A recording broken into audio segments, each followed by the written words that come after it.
এবং বিপ্লবীরা যে রায় দিবে সেটার সঠিক রায়, সেটাই জনগণ মেনে নিবে। শেখ হাসিনা কোনোদিন ভোট দিত না তখন।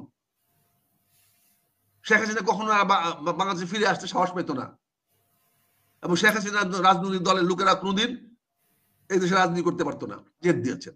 এটা তো আমার হেডলাইন না রে ভাই, বাংলাদেশ প্রতিদিনের হেডলাইন। সম্পাদককে জিজ্ঞাসা করেন ৩-০ বাজেট কেমনে হলো, তুমি আমার ৩-০টা কি সেটাও সে বলে দিয়েছে, সেটাও সে বলে দিয়েছে। দেখা যায় ৩-০ বাজেট যে সরকার দিতে পারে সেই সরকারের লেজিটিমেসি কতটুকু আছে। এখন সে গেছে গুমের মামলা করতে, সে গুম যে নিজের গুমের জন্য মামলা করে, তো বলেন এতে কি হচ্ছে? সে বিএনপি কোন স্তরের নেতা যাকে নিয়ে আপনি আলাপ করলেন? ডক্টর ইউনূস এটা বোঝা উচিত না যে বিএনপি এখন তাই কতটুকু গুরুত্ব দিচ্ছে? সেই সেই সেই রায়ও তো যদি এখন ডক্টর ইউনূস সাহেবের আদালতের রায়গুলো হয়, সেই রায়গুলো তো একই অবস্থা হবে। ক্ষমতার পরিবর্তন হলে তো একই অবস্থা হবে। ক্ষমতার পরিবর্তন হাসিনা যেটা করেছে, গণহত্যা করেছে, সেটা তো সবাই চোখে দেখেছে নির্দেশদাতা হিসেবে। বিচার করেন না করছে কি? আপনি বিচার করেন সবার সামনে টেলিভিশনের মধ্যে বিচার করে ফাঁসি দিতে আবার 3 দিন লাগে নাকি? একদিন যথেষ্ট। আমাদের সাক্ষী সবকিছু আছে। আপনি সাক্ষী তো টেলিভিশনে ওই দিন দেখাই দিয়েছেন আমাদেরকে, কি কি সাক্ষী আপনার কাছে আছে। পোলাপান দুই পক্ষ যুদ্ধ করতেছে, এক পক্ষে পুলিশ আরেক পক্ষে পোলাপান অস্ত্র নিয়ে আছে। এই যে কারো ফাঁসি হবে? এই সাক্ষীদের কারো ফাঁসি হবে? ৮,০০০ পৃষ্ঠার তো পুলিশ রাখছে কি? তাহলে পুলিশ রাখছে কেন? পুলিশের সামনে যদি কেউ লাঠি নিয়ে আসে তাহলে পুলিশ থেকে তাকে চুমা দিবে? এটা কি বিপ্লব ঘোষণা করেছেন আপনি? এটা কি আপনি ছেলেদের পক্ষে বিপ্লব ঘোষণা করেছেন? ঘোষণা করেন নাই। তাহলে এই বিচার কেমনে হবে? পুলিশের বিচার কেমনে হবে? পুলিশকে তো আইন করে দায়িত্ব দেওয়া হয়েছে, যদি কেউ বিশৃঙ্খলা সৃষ্টি করে, কেউ যদি সশস্ত্র অবস্থায় আক্রমণ করতে আসে পুলিশকে, তাহলে পুলিশ গুলি করতে পারে। এটা তো সিআরপিসিতে লেখা আছে। পুলিশ একটা আইনে লেখা আছে, সিআরপিসিতে লেখা আছে, সংবিধানে লেখা আছে। তো এই ছবি দেখায় কি দিতে পারবেন? এই সাংবিধানিক কোর্ট দিয়ে, আইসিসি দিয়ে ফাঁসি দিতে পারবেন? আপনি বলেন তাহলে পুলিশের ফাংশনটা কি? আপনি টেলিভিশনে ছবিতে দেখাচ্ছেন পুলিশের অপোজিটে কতগুলো লোক ঢিল পাটে নিয়ে ঢিল মারতেছে, লাঠি নিয়ে করতেছে, লাফালাফি করতেছে, এই করতেছে সেই করতেছে, পুলিশের আক্রমণ করতে আসতেছে। তখন পুলিশ কি করবে? আদালতের বিচার দিতে হবে না, আদালত তো পুলিশের পক্ষে যাবে, কারণ পুলিশকে তাই রাখা হয়েছে। কিন্তু আপনি যদি বিপ্লব ঘোষণা করতেন তাহলে ওই পক্ষের লোকগুলো হতো বিপ্লবী, তারা পুলিশের উপর আক্রমণকারী না। বিপ্লবীরা যা করে তাই বৈধ, তাই সত্য, এবং বিপ্লবীরা যে রায় দিবে সেটার সঠিক রায়, সেটাই জনগণ মেনে নিবে। শেখ হাসিনা কোনোদিন ভোট দিত না তখন। শেখ হাসিনা কখনো বাংলাদেশে ফিরে আসতে সাহস পেত না, এবং শেখ হাসিনা রাজনৈতিক দলের লোকেরা কোনোদিন এই দেশে রাজনীতি করতে পারতো না। কিন্তু এখন কি হয়েছে? এখন শেখ হাসিনা কিচ্ছুই করতে পারবেন না, তার কিচ্ছুই করতে পারবেন না। সরি, আমি কথাটা আমার মুখে শোনাচ্ছেন, কিচ্ছু হবে না। দালাই লামা এখনো ভারতে আছে না? চীন সরকার তো তার অনেক বিচার করছে, কই দালাই লামাকে কি ভারতে নিতে পারছে চীন? চীন দালাই লামাকে নিয়ে আসতে পারেন নাই। আর আপনি তাজুলকে দিয়া বিচার করে ফাঁসি দিয়ে দিবেন শেখ হাসিনাকে, আর শেখ হাসিনার সঙ্গে সঙ্গে দিল্লিতে ফাঁসি ঝুলে যাবে। হ্যাঁ, কি আরামের কথা। দিল্লিতে ঝুলবে কেন? এখানে আনা হবে ওনাকে। হ্যাঁ, ওখানে আনা হবে। ওটা তো বাপের চাকর আপনাদের, ওটা আপনার বাপের চাকর, সব বলে দিবে শেখ হাসিনাকে গিয়া ধরে নিয়ে চলে আসবে। ইন্ডিয়ান পুলিশ, ইন্ডিয়ান আর্মি তো আমার বাপের চাকর, তাদেরকে বলে দিব নিয়ে চলে আসবে। ডক্টর ইউনূস সাহেবের তো অনুগত তারা, নিজের পুলিশে পারে না গ্রেফতার করে নিয়ে আসতে, উল্টা পাল্টা গ্রেফতার করে, পুলিশের চাকরি যায়। পুলিশ তখন গ্রেফতার আতঙ্কে আছে, কারে কখন গ্রেফতার করবে না করবে। বলেন, এক মেজর সিনহাকে হত্যা করছে, তার বিচার করতে পারলেন না, ফাঁসি দিতে পারলেন না, এখন এটা বাহানা করেন। তা আপনি এগুলা শুনে, এগুলো সাধারণ মানুষকে বোঝানো খুব সহজ। যারা রূপবানের গান শুনে, এই বৈঠকটা কেন হয়েছে আপনার কাছে শুনতে চাচ্ছি, মানে গান শুনে আমি আসতেছি। আপনি এখানে এই বিচারের নামে কেন পড়াশোনা করতেছেন? আপনি সাংবিধানিক বা আইসিসির বিচার করতে পারবেন না। আইসিসির বিচারকে হাইকোর্ট অলরেডি বাতিল করে দিয়েছে। অতীতের আইসিসির যে কোর্টের যে রায়গুলো ছিল সেই রায়গুলোকে হাইকোর্ট বাতিল করছে উইথ কমেন্টস। বর্তমান আইসিসি যে রায়গুলো দিবে সেই রায়গুলা বাস্তবায়িত না হলে সেগুলা হিরোরা বেরিয়ে আসবে, বাড়ি হিরো হবে। কাজে এটা তো আইসিসি দিয়ে তো শেখ হাসিনা বিচার করতে পারবেন না। শেখ হাসিনা বিচার করতে হবে বিপ্লবী সরকার দিয়ে। শেখ হাসিনাকে ফাঁসি ঘোষণা দিয়ে জাতিসংঘের কাছে ফাঁসির অর্ডার পাঠাতে হবে, তাকে ধরে নিয়ে আসেন। ইন্ডিয়ার কাছে, জনগণের কাছে আবেদন করতে হবে যে বাংলাদেশের জনগণ তাকে ফাঁসি দিয়েছে, তোমরা তাকে ফেরত দাও। সরকারি ভাবে সরকার হবে না, জনগণ টু জনগণ হবে। ইন্ডিয়ার জনগণের কাছে আবেদন করতে হবে, ইন্ডিয়ান জনগণকে চাপ সৃষ্টি করতে, জনগণের মাধ্যমে চাপ সৃষ্টি করতে হবে যাতে শেখ হাসিনাকে ভারত থেকে ফেরত পাঠানো হয়। এই সরকারের ভার্বাল নোট দিয়ে হবে না।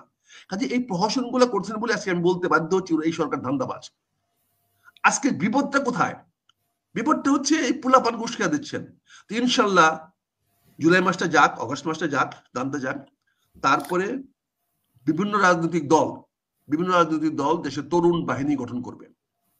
বিভিন্ন রাজনৈতিক দল মূল দল এখন বাদ দিয়ে ফেলাই দেবে, এখন মূল দলের দরকার নাই। অগাস্টের পরে আমি আপনাকে বলছি, অগাস্টের পরে আমি নিজেও মাঠে নামবো, আমরা তরুণ দল করব, তরুণদের নিয়ে দল করব। দলের কোনো সভাপতি সেক্রেটারি বয়স 20-22 বছরের বেশি হবে না, তরুণকে দিয়ে তরুণ মোকাবেলা করবো আমরা ইনশাল্লাহ। আগামী অগস্টের পর, অগস্ট পর্যন্ত আমরা দেখবো তারা কি করে। আপনাকে বলছিলাম না বাজেটেও নির্ভর করে সরকার। এই সরকার বাজেট দিতে পারে না, এই সরকার বাজেট দিচ্ছে 3-0 বাজেট। আপনি দেখেছেন যে জনবান্ধব না, কিন্তু এই গণবান্ধব বাজেটটাই বাংলাদেশ প্রতিদিন হেডলাইন করছে 3-0 বাজেট, 3-0 বাজেট। 3-0 বাজেট তো আমি বলি নাই, পত্রিকা বলেছে। প্রথম বাংলাদেশ প্রতিদিনের মতো একটা সবচেয়ে হাইয়েস্ট সার্কুলেটেড পেপার, তার হেডলাইন হলো এই সরকার 3-0 বাজেট দিয়েছে। অর্থাৎ কিভাবে ক্রিটিসাইজ করলো জনাব ডক্টর ইউনূস সাহেবকে। ডক্টর ইউনূস সাহেবের 3-0 নিয়ে গর্ব করেন, 3-0 হিসাবে তিনি সারা পৃথিবীতে ছড়াই দিতে চান। ওনার মুখের উপরে প্রতিদিন বলে দিল যে আপনি একটা 3-0 বাজেট দিয়েছেন, শেম টু ইউ। এর অর্থ হলো শেম টু ইউ। ওনারা হেডলাইন যখন করলো যে 3-0 বাজেট দেওয়া হয়েছে, তার মানে বাংলাদেশ প্রতিদিন প্রকাশ্যে বলে দিল ডক্টর ইউনূস সাহেবকে, অর্থমন্ত্রী সাহেবকে, যে শেম টু ইউ, আপনাদের লজ্জা হওয়া উচিত, আপনাদের লজ্জা থাকা উচিত। 3-0 নিয়ে গর্ব করেন আর 3-0 একটা বাজেট দিয়েছেন। এটা তো আমার হেডলাইন না রে ভাই, বাংলাদেশ প্রতিদিনের হেডলাইন। সম্পাদককে জিজ্ঞাসা করেন 3-0 বাজেট কেমনে হলো, তুমি আমার 3-0টা কি সেটাও সে বলে দিয়েছে, সেটাও সে বলে দিয়েছে। দেখা যায় 3-0 বাজেট যে সরকার দিতে পারে, সেই সরকারের লেজিটিমেসি কতটুকু আছে। তারপরে আপনি কি করেছেন, যেটা ছিল অতীত সরকারের সবচেয়ে খারাপ জিনিস, যে ডেফিসিট বাজেট দিতেন। আপনি ডেফিসিট বাজেট দিলেন কেন? আপনি কি কারণে আপনার উন্নয়ন বাজেট এবং সরকারি ব্যয় বাড়াইলেন? আপনি কে সরকারি ব্যয় বাড়ানোর? আপনি সে বৃদ্ধি করলেন কেন? আপনার তো উচিত ছিল, আমরা তো এসে গেছিলাম সরকারের ব্যয় বৃদ্ধি করে এবার বাজেট আসবে 5 লক্ষ কোটি টাকার আশেপাশে বা নিচে, যেই পরিমাণ আয় করতে পারবে সেই পরিমাণ বাজেট সে তৈরি করবে। তাহলে তার উচ্চাসা কোথায়? সে কেন এই উন্নয়ন বাজেটের নামে এই বাংলাদেশের মানুষের উপর 2 লক্ষ কোটি টাকার আবার ঋণ চাপাই দিয়ে যাচ্ছেন কেন? শেখ হাসিনার উচ্চাসা ছিল, বিএনপির উচ্চাস আছে যে পরবর্তী সরকার আসতে হবে, মানুষকে আশা দেখাইতে হবে, মানুষকে আশা দেখাই থাকতে হবে। আপনি কেন এই আশা দেখালেন বাজেটে? আমি তো আশা করেছিলাম আপনাকে, আমি তো আপনি 2 মাস আগে বলেছি, আপনার অনুষ্ঠানে বলেছি যে এই সরকারের অস্তিত্ব নির্ভর করতেছে আগামী একটা সুন্দর বাজেটের উপরে। আমরা এই সরকারের কাছ থেকে সুন্দর বাজেট প্রত্যাশা করি। আর যেই সময় বাজেট তৈরি করবেন সেই সময় লাগাই দিলেন এনবিআর কে ঝগড়া। এনবিআর দিনের পর দিন অফিস করে না, যারা বাজেট তৈরি করে তাদেরকে আপনি আন্দোলন নামায় দিলেন। কেন? বাহানা তৈরি করলেন, ফলে আপনি পেস্ট করলেন, কপি পেস্ট করে বাজেট বানিয়ে দিলেন। গতবারে বাজেট যা ছিল এই কপি পেস্ট করে বাজেট করে ফিগার গুলাকে ডাইনে বাই করলেন। এখানে কোনো এইম নাই, কোনো ইন্টেনশন নাই, কোনো প্ল্যানিং নাই, কোনো কিছু নাই। আমি বলি নাই, এটা তো বলতেছে সিবিডি, এটা বলতেছে সকল অর্থবিদরা। আমি তো কিছু অর্থনীতি কিছু বুঝি না, এটা তারা বলতেছে। এখানে কপি পেস্ট করছেন, আপনি ফিগারকে ম্যানিপুলেট করেছেন। আপনি হ্যাড বদলান নাই, একটা হ্যাড বাড়ান নাই, কোথাও একটা লক্ষ্য স্থির করেন নাই, কোনো একটা টার্গেট ফিক্স করেন নাই, কোনো কি করবেন, আপনি কর্মসংস্থানের সুযোগ কেমনে হবে করেন নাই, বিনিয়োগ কেমনে বৃদ্ধি করবেন বলেন নাই, দেশের আয় কেমনে বাড়াবেন কোনো লক্ষ্য নাই। আপনি শুধু জাস্ট কপি পেস্ট করে একটা বাজেট দিয়ে দিয়েছেন, এবং সেই বাজেটটা একটা বোকার মতো একা একা, তার কোনো ব্যাকগ্রাউন্ড নাই, কিছু নাই, পিছনে কিছু লেখা নাই, ঠিক নাই, একটা কফিনের কাপড় দিয়া আপনি বাজেট দিলেন।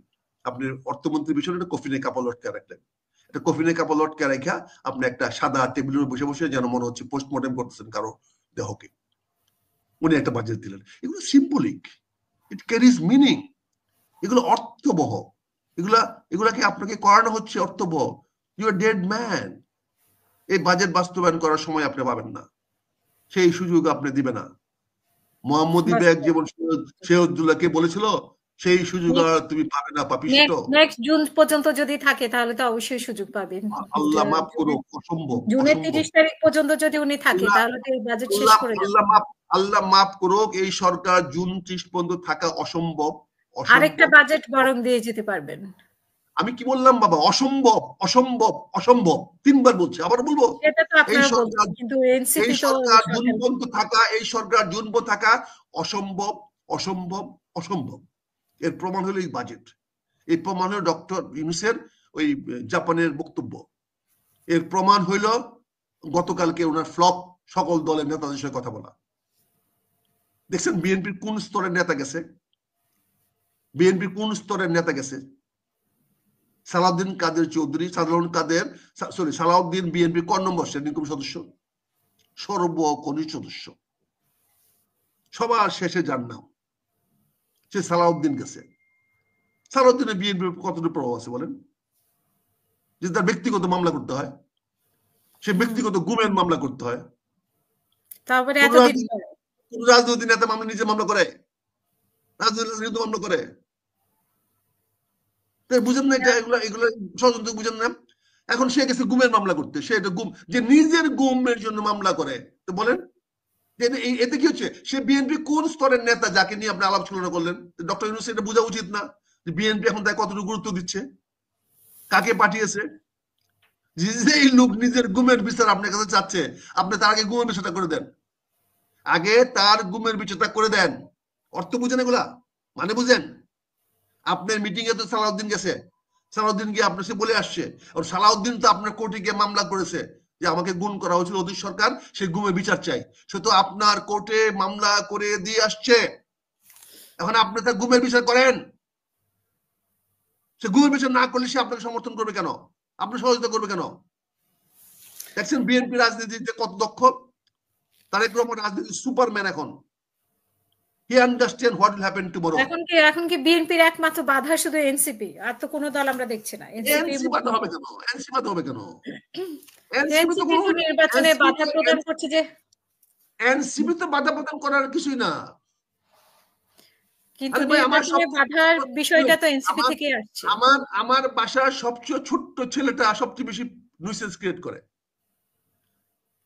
সে টিভি দেখতে গিয়া চ্যানেল বদলে ফেলায়, সে খেলনা দিয়ে খেলনা ভেঙে ফেলায়, সবাই তাকে নিয়ে অতিষ্ঠ থাকে। তাই বলে কি সে আমার বাড়ির সিদ্ধান্ত সে নেয়? আমার সবচেয়ে ছোট্ট যে সদস্যটা আমার বাসার, আমার বাড়ির, আমরা 12 জন সদস্য, বাড়ির 12 জনের সবচেয়ে কনিষ্ঠ সদস্য, তাকে নিয়ে সবাই ব্যস্ত থাকি। সে ঘুমাচ্ছে কিনা, গোসল করছে কিনা, স্কুলে গেছে কিনা, স্কুলতে আসছে কিনা, সে কি করতেছে, সে কি ভাঙতেছে, কি করতেছে, তাকে নিয়ে ব্যস্ত থাকি।